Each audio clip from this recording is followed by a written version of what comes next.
This is Rummy's Corner.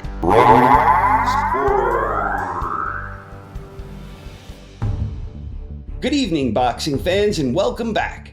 In this episode, we're going to perform a simple experiment where we make use of Ring Magazine's rich archive of historical rankings in order to try and objectively determine the top 10 heavyweight boxers from each decade.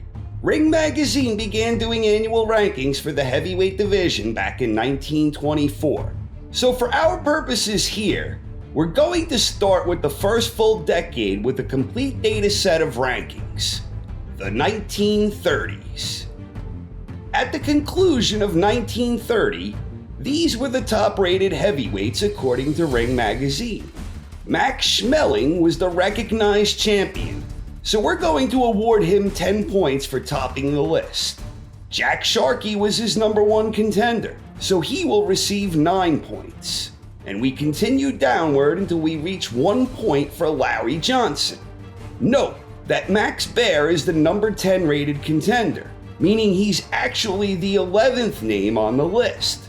In instances like this, the heavyweight listed 11th will not receive any points. Some years Ring has 10 names, others they have 11, and sometimes they even used 15. But for our purposes here, we're looking at the top 10 names only. If we go through and do this for every year from 1930 through 1939, our final result would look like this. Max Schmeling tops the list with 72 points, driven by the fact he was rated as one of the very best heavyweights for 9 out of 10 years.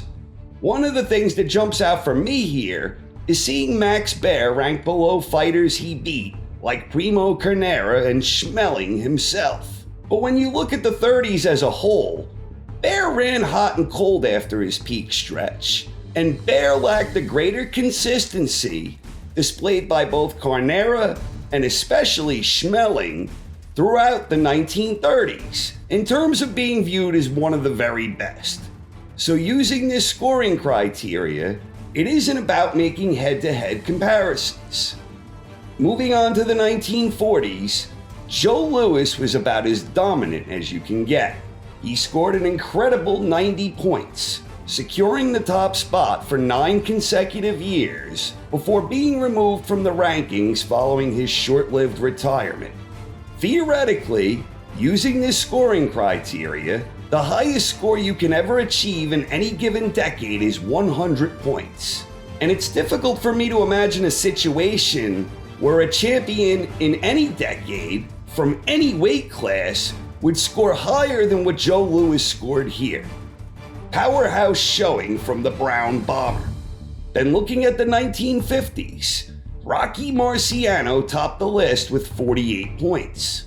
Rocky was dominant for a 5-year stretch, but unlike Schmeling in the 30s and Louis in the 40s, Marciano wasn't consistently viewed among the very best in the division across the entirety of the 1950s. Marciano retired before the 50s had even ended, and he wasn't highly rated until just before the start of his championship reign. But 48 points was still enough to put Rocky ahead of Ezzard Charles and the emerging Floyd Patterson.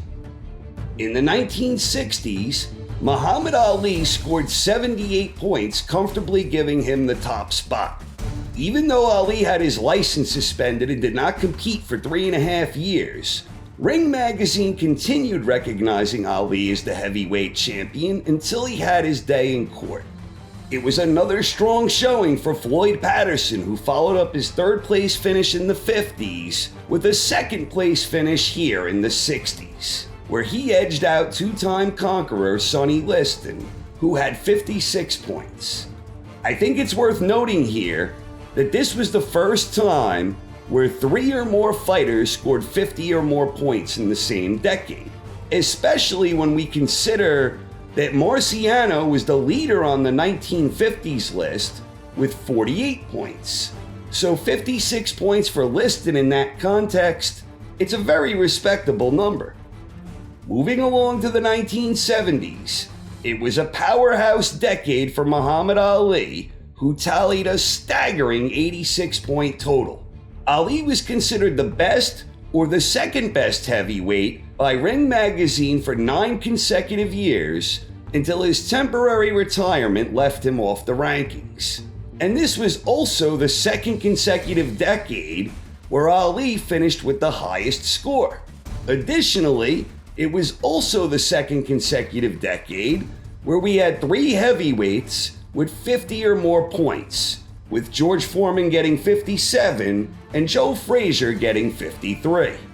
Ken Norton also had an impressive 46-point total, and seeing this many high point totals, it really isn't all that surprising when you consider the fact that the 1970s, it's often viewed as one of the greatest decades in the long rich history of heavyweight boxing. On to the 1980s, the Easton Assassin topped the list with 58 points. Holmes was the dominant champion throughout most of the 1980s until losing a couple of close and somewhat controversial decisions against Michael Spinks. The big surprise from this list for me was seeing Mike Tyson all the way down tied for 4th with Pinklin Thomas. But Tyson's dominant reign came late in the decade, and again, this isn't a measurement that takes head-to-head considerations, real or hypothetical, into account. It's about being considered among the very best in the weight class within the confines of a given decade. Larry Holmes personified the qualities, but for Holmes, his peak years stretched from the late 70s until the mid-80s, thus preventing him from achieving the type of point totals we saw from Joe Louis during the 40s and Muhammad Ali in the 70s. Looking at the 1990s, this is the first time we've seen 4 heavyweights with 50 or more points in the same decade. Evander Holyfield topped the list with a massive total of 83 points. And if you consider his temporary retirement, he may have possibly had a shot at a tally rivaling Joe Louis's 90 points from the 1940s. Holyfield won some, he lost some, but he consistently competed at the top and was frequently viewed as the best heavyweight at many points in time throughout the 90s. Very strong showing from Lennox Lewis with 71 points, and Michael Moore edged out Riddick Bowe, and seeing Bowe with 50 points, you'd think of Bowe's prime as being very short, and in terms of his absolute prime, it was really short. But even so, Bowe is still considered top 3 for 5 consecutive years, and that adds up under this point system. It's also interesting to note that Mike Tyson actually scored 1 point higher here during the 90s than he did during the 80s. On to the double O's, Vladimir Klitschko led the way with 68 points, and he was undoubtedly the most dominant force during the decade. Chris Bird was rated as one of the best consistently enough that he finished second, edging out both Lennox Lewis and Vitaly Klitschko, both of whom, ironically, are tied for third. But when you think about that period of heavyweight boxing, you had the transition from Lennox to Vitaly, and ultimately Vladimir emerged as the dominant force.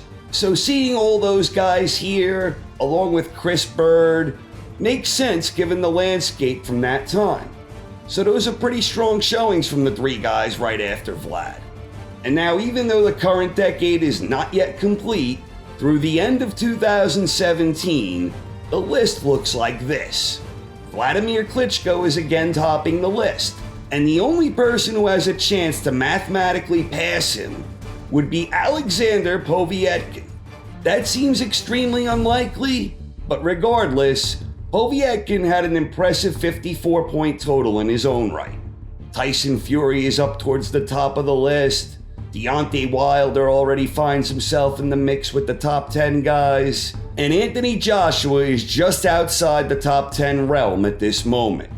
We'll have to wait and see how the next 2 years play out before having anything finalized here, but I think it's interesting to look at nonetheless, and it looks like Vladimir will wind up achieving something only Muhammad Ali has done so far, finishing first in the rankings for 2 consecutive decades. So the most dominant decade for any heavyweight using this scoring criteria It was Joe Louis from the 1940s with 90 points. Then came Muhammad Ali from the 1970s, Evander Holyfield from the 1990s, Muhammad Ali again from the 1960s this time. Fifth is Max Schmeling from the 1930s. Then comes Lennox Lewis from the 1990s. Even though he was the second best from the 90s under this criteria, he was still dominant enough that places him sixth overall in terms of dominant decades. Then Vladimir Klitschko is tied with himself, 68 points in the double O's in the 2010s. Then comes Larry Holmes from the 1980s, and 60s Floyd Patterson and 70s George Foreman are tied for 10th in terms of having the most dominant decade for a heavyweight boxer. As far as heavyweights who finished in the top 10 in more than one decade, here is the list of elite boxers who accomplished that feat.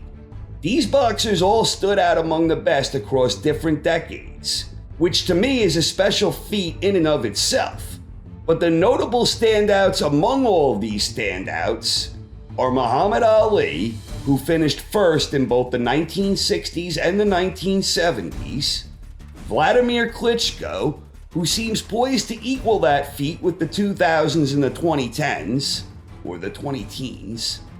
Then we have Joe Louis, who finished second in the 1930s and first in the 1940s, and Floyd Patterson, a guy who always tends to be a little bit underrated in terms of his longevity. The fact that he finished third in the 50s and second in the 60s just shows you the type of longevity he had at the top level. Same for Lennox Lewis throughout the 90s and double O's.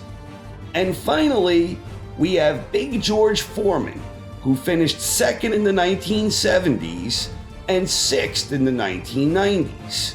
Foreman was the only heavyweight appearing in multiple decades that weren't consecutive, and he was among the best in what were arguably the two greatest eras in heavyweight history, the 1970s and the 1990s. So that's quite impressive indeed for Big George. Now, if we add up the totals from all of these different decades, from the 1930s until the present, not including guys who received points but didn't finish in the top 10 for a given decade, like Joe Louis from the 50s, Floyd Patterson from the 70s, Mike Tyson from the 2000s, to name a few. If we just add up all the numbers from decades where a boxer qualified as a top 10, according to the criteria we've used, we get a top 10 list since 1930 that looks like this. Not surprisingly, the top 10 list consists exclusively of boxers who appeared in the top 10 in more than one decade. And while the final result here isn't something I personally agree with 100%, I don't think this is a bad list at all. If nothing else, I think it speaks volumes about the guys who were considered elite for an extended period of time where each guy helped define his own era. And regardless of any personal differences I might have with this final result in my own list, I still think this is a worthwhile experiment. It's been very informative and educational for me, and I hope it was for you as well. Thanks for watching, everyone. Hope you enjoyed. Please stay tuned for more by-decade breakdowns of other weight classes in the near future. Until then, have a great night.